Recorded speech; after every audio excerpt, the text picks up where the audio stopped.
welcome everyone. I'm Dallas McClain from Biohackers Magazine. I'm here with Dr. Christopher Shade, the CEO of Quicksilver Scientific. Yeah. I'm sorry.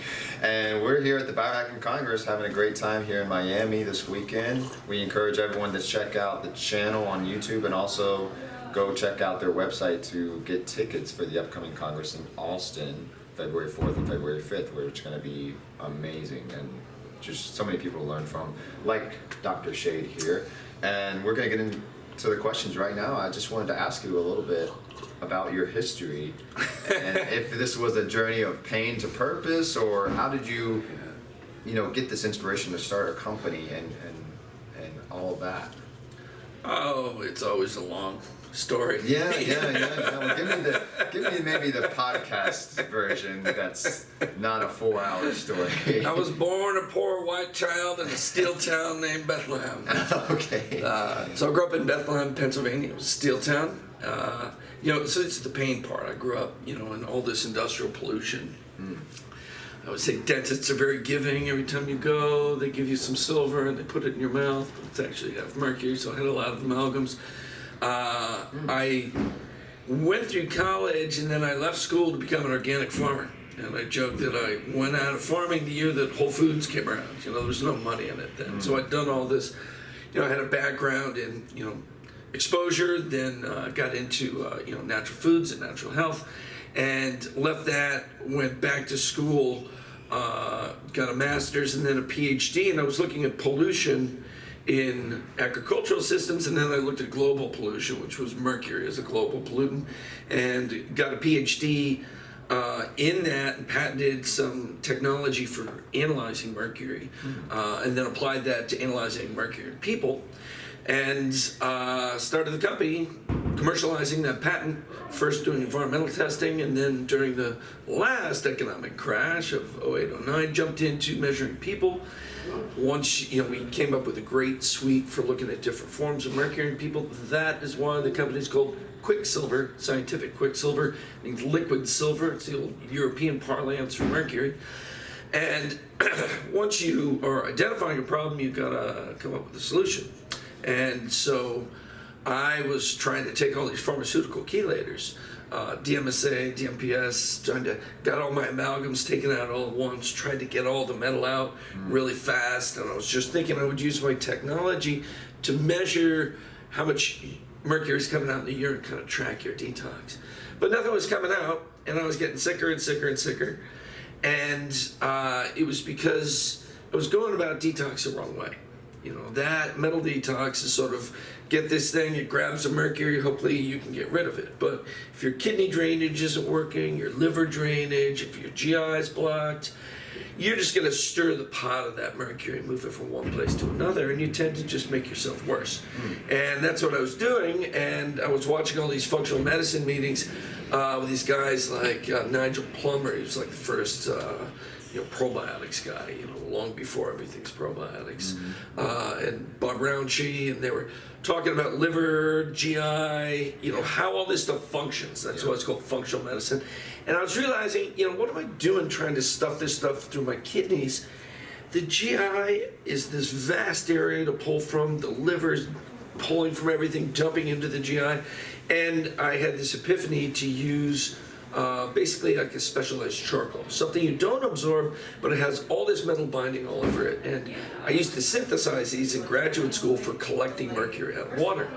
So these little silica grains saturated in sulfhydryl groups, the kind of sulfur that's in glutathione, that's on the chelators, and have that go through the GI and pick everything up.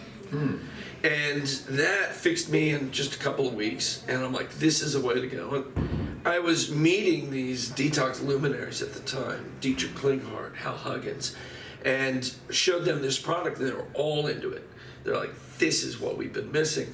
Then I was like, well, I gotta work at a cellular level, liver level, so I was led to glutathione, which, when we talk about detox applied to biohacking, we'll talk about all these aspects of detox, and glutathione is a core one. It's something that you make, that's your free radical mop. It attaches to your toxins and helps transport them out of the system. So I had to get that in, and you can't just take a capsule of that. It gets broken down in the stomach into amino acids, and so I needed to get past that absorption, and that led me to liposomes. And liposomes are sort of, detox is our calling card, but really there's this delivery aspect. We are the bioavailability kings. Liposomes are these little spheres that look like cells, and you can tuck your nutrients into them, and they'll absorb right across the oral cavity into the capillaries. And then as you swallow them, they'll absorb across the stomach, the GI, and they'll get into circulation. And so once we saw we could do that, we're like, oh my God, we can put all kinds of nutrients in there. So we started putting different compounds to round out the whole detox system so that you're getting the cells to throw things out into the blood, the liver to harvest them, process them further, dump them into the bile, and then you got these binders in the GI to pick everything up. So we started making this whole system, and then we started applying that delivery system to all kinds of different things. We got into cannabinoids, we were into metabolic activators, we got a product that'll put you into ketosis in 30, 40 minutes. By taking all these compounds that we know and we like, berberine, resveratrol, quercetin, and making them all absorb super fast in a super high amount. And so that was, how we got to where we are now. And now we do things for longevity and biohacking, immunity, metabolism, and of course detox is this central picture. So you bring up a point I want to harp on a little bit with, but the lysosomes. Liposomes. So it makes me think of the lysosomes actually in cells, which clean out. Yeah, autophagy, exactly. So what is it about the liposomes? They're, I guess, not without getting too chemical here, about their structure that keeps it, from being digested in the gut, like you said earlier, with the capsules. They're little spheres, and the outside shell is a phospholipid bilayer membrane. Same thing that cell membranes are made out of. And so we get injectable grade phosphatidylcholine, and we're able to construct these and get the nutrients inside them. And so why don't they break down to the GI? Well, they do eventually, but when you make them small enough, they start absorbing right across the oral cavity. So it leaches out in a way? These little spheres, you make them so small, they go right across the mucous membranes and diffuse into the capillaries. So if you're just holding this stuff in your mouth, you see they're usually pumps. You take them in your mouth, you hold it there, then you swallow it. You can see this stuff in the blood in 1 or 2 minutes, long before it hits the stomach. So you're starting the absorption right there. You continue it in the stomach, and you want to get most of it in by the upper GI, because then the bile dumps in, and the bile will start to dissolve the liposomes. I see. Some of the other technologies, nanoemulsions, that's for phospholipid bilayer and oil in the middle. And that's what you would put oil solubles like vitamin D and vitamin A and cannabinoids. That's where you would put most of the metabolic activators that are water insoluble, like berberine and quercetin and resveratrol and pterostilbene. Those are a little bit more resistant going through the stomach. They last a little bit longer, or going through the upper GI, and so they give you a little bit more GI absorption. But we've seen, even when you don't swallow, you see the absorption pretty fast, and it's because they have to be really small. Big liposomes, there's a lot of liposomes out there on the market now, and if you see them, they're all like cloudy or thick and goopy. Then those are all in like the 300 to 500 nanometer range. Ones that are clear, they're transparent, you can see through them, are below 100 nanometers. And that's where you get this fast absorption, both in the mouth and in the GI tract. And so you need to have those really small, clear ones to get that rapid absorption, sort of get what I call the dream of the liposome. And, people start saying, 100% bioavailability. Well, nothing's 100%, but we go way up. So what separates you guys then from everyone else is really just the size and the availability to get into the cells at the most efficient way possible. I see. Using super high grade ingredients, totally stable liposomal and emulsion dispersions, and knowing the right things to stack together. And then in this super small size, you get everything in. And the key here, like when we go to the detox systems, we're getting in some compounds that activate the cell, push toxins out of the cell, then they're in circulation. Well, you better do something with them, or else you're just going to push them into your thyroid or into your kidneys or into your brain. So they got to go out. Yeah. So simultaneously, you need to activate the liver to harvest the toxins in, and then dump them out with the bile. So the bile, we think of bile for digesting fats. Like, oh, there's ghee in my coffee, there's some bile going to come down and emulsify it. Well, bile is transported out of every hepatocyte, liver cell, to create this big bile tree. And every cell has blood feeding it on one side and bile draining it on the other side. And the transporters that secrete the bile out into this tree, it's like a upside down tree with rootlets going into every cell, draining this main trunk called the common bile duct. The transporters that move the bile and secrete that out are the ones that secrete the toxins out. So the toxins go out with the bile. So detoxification has to be coupled to bile flow. So we have to trigger the cell to dump, the liver to pull in, and the bile to dump all at the same time. Which means if I'm having one compound for the bile, another compound to upregulate something in the liver, another compound to upregulate something in the cell, they all have to hit at the same time. It's like a relay race. Ba ba ba ba. Right. You know, we can't be dropping the baton, it has to keep going.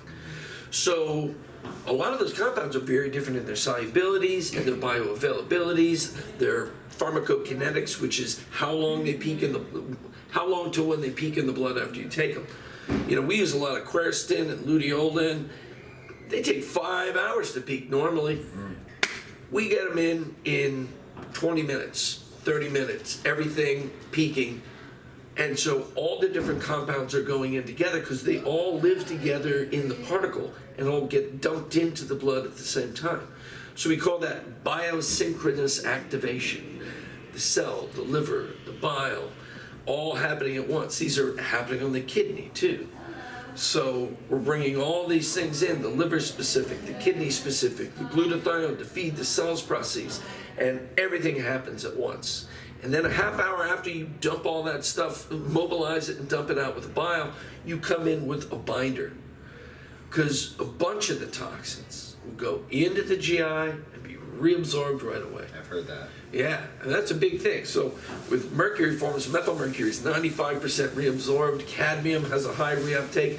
Mold toxins, a lot of the biological, like sick building toxins other than mold, they'll just dump out and come right back in. So you trigger everything to dump, and then you come in with a cocktail of binders. So Is that with the same thing that you took? The binders are inside? Is no, it right out? no, you take it a half hour later. Oh, I see. So you take the liquids and they mobilize everything, get them down to the GI, and and then you take the binders to catch them. So what are binders? Binders are things like charcoal and clay, things you don't absorb. Yeah, charcoal is the most common one. So we use a mixture of charcoal, clay, zeolite, something called IMD, which is a proprietary product to us, which we make. That was the first product I ever made. It's the silica grains wrapped with all the sulfhydryls that bind all the metals. Okay. Then we also have chitosan, and we have some stuff for the GI lining, casing gum and aloe. Okay. So why the different binders? They all have different chemistry, and each one of them has a specificity for a certain number of the chemicals in this huge soup of environmental chemicals that we're exposed to. All those chemicals have their natures, and charcoal will have high affinity for that one, and that one. High affinity means small amount of charcoal, a lot of toxin. Clay will have different affinities, and it'll go that one, and that one. The IMD is like getting the metals, boom, boom, boom, boom. Chitosan, some of these mold-based toxins. So they all have slightly different specificities. You're trying to catch as many different toxins together at the same time. So that's why you do this cocktail of binders. Proprietary blend. Yeah. So we call it push catch. You take one thing that pushes it out, dumps it with the bile, and then you take another thing that catches it. Right. It's pretty simple in the end. I see. So talking a little bit about the effects that you guys are seeing with some of this stuff, not just on people that are wanting to maintain their health and detoxify their body. What about sick people like you, for example, like you once were, I should say? That's a funny thing, because it's like, you're here at a biohacking conference, and 70% of the people are just good looking to be great. They're not a real challenge. That's a lot of the market. But that's not where I came from. I was originally working in holistic dentistry, so it was people who were mercury toxic. They were pretty sick.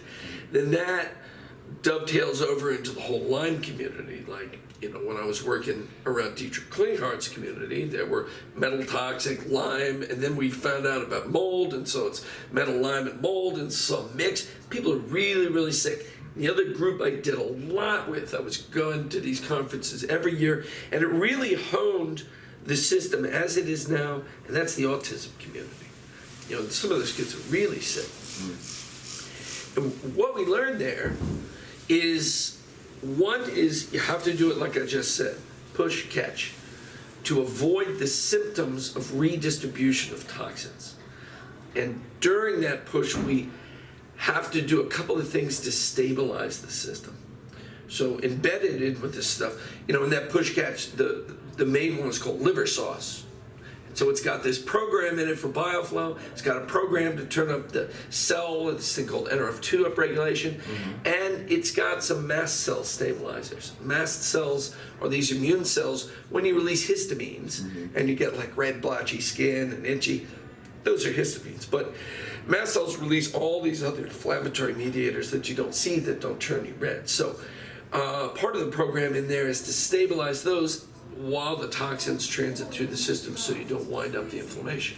So that was a big part for autism. But then the other thing, we had to coat the system with CBD and or GABA. Why is that? CBD was a game changer in autism. They have something that's called neuroinflammation. And this is bigger than we think because it's happening at sort of a subacute level because of our mixture of EMF exposure and toxins that we all have this a little bit, especially in hotels like this. It's like some brain fog, you're a little wiry and you're tired. Neuroinflammation is a process where the immune system in the brain and the neurons go into a little war.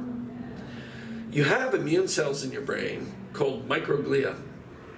Microglia are usually there for the higher order things, synaptic pruning and rewiring and helping you, readjust your neural net and maintain all that. It's a peaceful, positive operation. But certain things can trigger them to be more like your peripheral immune cells, releasing pro-inflammatory mediators like they're going after and trying to kill some bacteria or virus. So once they start doing that, that then poisons the neurons and irritates the neurons at the glutamate receptors. The glutamate receptors, glutamate is what makes you kind of on, but it's also what gives you anxiety and makes you more fight or flight, sympathetic autonomic. And so that gets hyper aroused, and then they release these other chemicals that re-irritate the microglia. So there's this self-propelling thing. And that's when you look at autism, they stim, and they have this hypertonus, and that's all this hyperactivity in the brain, like inflammatory activity. And CBD is great at cleaving that cycle, turning that down, calming that down. And also in the immune cells, CBD, there's cannabinoid receptors and GABA receptors on all the immune cells. Judy Mikovits likes to call it the dimmer switch. It just sort of turns down a little bit the reactivity of the immune cells. And so you're trying to turn down neuro reactivity and immune reactivity. When that settles down, then you can detox. Because when it's wound up like that and it's locking you into sympathetic autonomic tone, that's fight or flight. Yeah. What's the opposite of that is parasympathetic. Rest, digest, repair, regenerate, detoxify. All the healing modalities are parasympathetic tone. You can't get there if you're just No. And so when you're sympathetic, you're deprioritizing detoxification and healing modes. And so you put in, this calming effect before you move all the toxins. And that was just a game changer for these really wound up people. Like the autism, but a lot of the mold people are like that. Mercury is a glutamate receptor, agonist that hyperstimulates that. So when you're mercury toxic, you're like that too. A lot of like mercury's calling cards are anxiety and fatigue. Anxiety because of the glutamate receptors, fatigue because of the way it destroys the mitochondria, the way it attacks the thyroid, and what it does to the kidney adrenal complex. So that calm things down, move things, catch, that's how you deal with the really sick population. We've had just great results, kids really moving forward, they're developmentally delayed, 7 years, and they, in a couple of months they gain 2 or 3 years. Wow. They start wanting to hang out with neurotypic kids, they're like much more aware, time.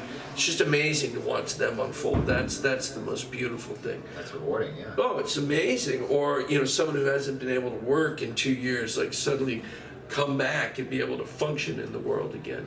These are really, really essential things that we need to do, and our medical system just doesn't have that on the radar at all because, they're not making a drug for it. Yeah, and we could certainly go down that rabbit hole too, but yeah, and that's just it's just a money controlled thing. Yeah. To have a drug, you got to spend, $250 million to $500 million. So you're not going to make it unless you can patent it, and then you got to like synthesize some molecule to do something. It's a total pain in the ass. You got to get an ICD-9 code or 10 code for diagnosis. You got to have the insurance model agree to cover it. So it's this whole collusion between these groups to get over this huge monetary hurdle. So that's why they only do certain things. Yeah, very true. So you kept talking about mercury, and that's kind of how you got into this in a way. So what are some of the primary ways that we get that toxin into our body? Yeah, well, fish, the old thing was fish, dental amalgams, and vaccines. Fish is what we have most now, and so the higher up the food chain the fish is, the more mercury it bioaccumulates. So every time it eats a smaller fish, it takes in all the mercury, it doesn't really get rid of it. Methylmercury is the form of mercury in fish, and it binds to an amino acid cysteine, and it looks like methionine. So it gets woven into the peptide chains of the proteins, where a methionine should be. It gets replaced in there. And the reason we absorb so much is because we think it's methionine. The reason it goes into the brain is because we think it's methionine.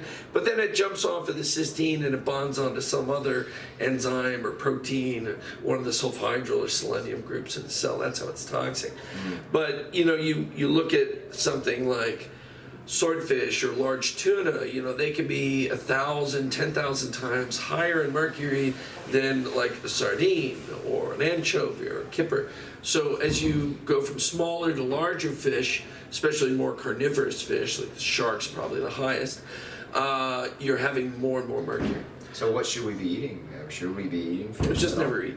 Just fast for the rest of your life. Yeah. I mean, fish is great. Fish has got all kinds. I mean, obviously, it's got the protein, and it's very digestible. It's got a lot of great oils. Yeah. It's got a lot of good things. But you want to keep the smaller fish, and you want to make decisions about it. Like, just take salmon. Salmon's a great fish. Yeah. But the best tasting one is the king salmon, big freaking fish, right? Yeah. Now we're getting up into higher mercury levels, so just don't eat that so often, once a month. Moderation. And then you want to eat, say you want fish to be your dominant protein, then you got to be down with like sockeye salmon, pink salmon, coho salmon, should be wild, smaller the better. Yeah. So you're just making those decisions, and you get into like shellfish and stuff and shrimp, they have almost no mercury, but then they start to have cadmium and arsenic. Well, and allergies too, some people. Oh yeah, a lot of allergies around that. So you just got to make wise decisions about where that is. A great example of making the wrong decision was Tony Robbins. And Tony Robbins writes about this, and his last book was a Thrive or Life Force. Mm-hmm. And he talks about his experience. And he was he went from being vegan to going paleo. You don't come off the leaf and go right to the hoof. You go to the fin. And so he started eating swordfish and tuna all day long. It was salad fish. It's his paleo diet. Wow. And they were getting it out of Hawaii. They thought top of the food chain from a nice, pretty place. Yeah. You know, and it was totally the wrong decision. And so his wife came to me, and we measured him. It was the highest number I ever measured. And Tony Robbins, that powerhouse, was exhausted and couldn't remember anything. And so we put him on this hardcore detox, you know, like I was talking about, you know, several times a day, really high doses, also really big. Yeah. And we got everything out of him in a couple of months and reversed all that. Wow. You know, so it really can be done. So fish is the biggest thing now. Amalgam is the most insidious because there's one form of mercury coming off and evaporating off of the amalgam. So, you know, you think about mercury, the metal, it's these little liquid balls, right? All things have a solid, liquid, and vapor phase. Mm-hmm. So all other metals exist in a solid phase. To get them a vapor phase, you gotta be really freaking hot. Well, first to melt them and then get them in vapor, you're like super hot. I imagine, yeah. But mercury here, it's already liquid. That means it's just like a pool of water is evaporating all the time without being at a boiling point. It's just evaporating. There's humidity here.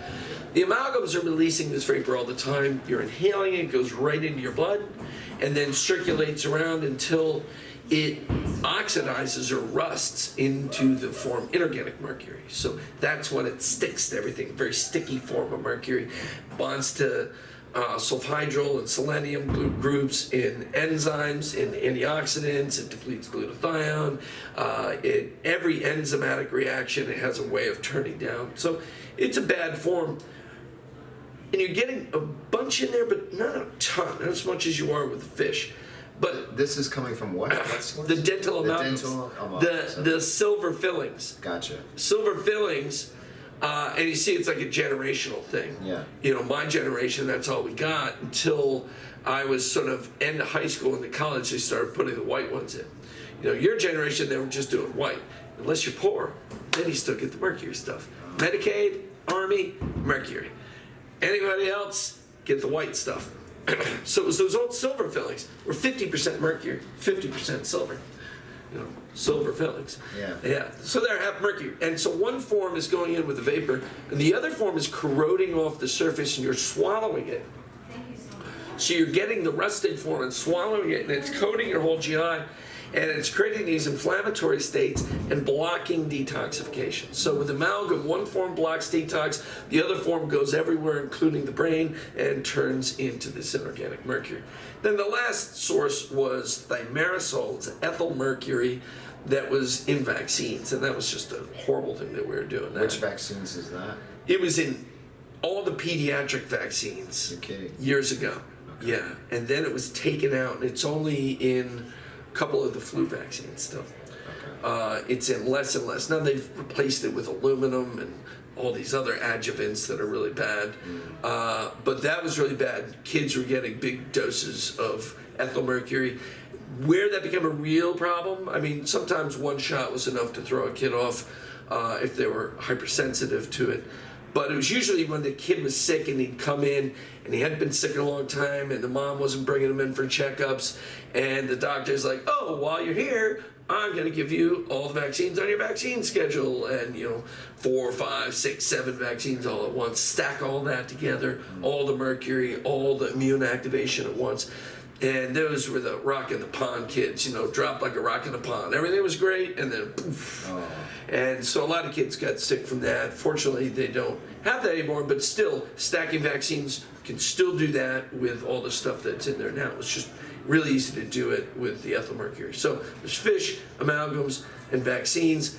Now fish is the dominant source. You just got to be careful about how much you get in. Wow, thank you for going into all those details for me. So I wanted to ask you, kind of getting towards the end here, what are the good products to start with that you would recommend for someone that just wants to maintain their health, get healthier, get out of sickness? What's a good regimen to start with? Yeah, and really, it's clean yourself out. You want to get out of sickness, but you also, when you're trying to biohack and live at a high level, if you want to do all these things, especially you're getting older, you want to clear senescent cells, you want to protect the telomeres, everything that goes into longevity starts with getting the toxins out. And the trigger that gets them out is called NRF2. The second one is AMPK. And this is a major part of optimal health and longevity. So where do you start? Our basics are glutathione. We do liposomal glutathione, and then this push-catch liver detox system, which is the liver sauce and the binder. You can get a box of that. It'll take you on a 10-week or a 10-day detox. But really, when you start, you want to be able to do this for a couple of months. Like 2 months, 1 to 2 months of a good solid detox. We have a 1-month program called Advanced Push Catch, and then you could extend that to 2 months. So glutathione is sort of a staple, feeds immune, it feeds telomerase, it feeds anabolic growth, and then of course it feeds detox. And then that push catch liver detox, and then the bigger one, the advanced push catch. And those are really the starters to go to. And in that push catch, there's another staple, and that's the ultra binder. And you can take that, you're out on the road, you're in a hotel, it's got a moldy, take a couple of those at night, it'll clean you up while you're sleeping. Great. Well, Dr. Shade, I know I've learned a lot. I'm sure everyone watching has learned a lot. Please tell the people how they can find out more. Yeah, come find us on Quicksilver Scientific. We're also on Facebook and Instagram. We have a YouTube channel, Quicksilver Scientific, that'll have all these little videos about all the products. It'll have longer videos about how to use them. But come get an account, and then you'll be subscribed to our newsletter and have access to all our education. Perfect. Well, it's been a pleasure. Thanks for everyone watching from the Biohacking Congress in Miami. See you real soon.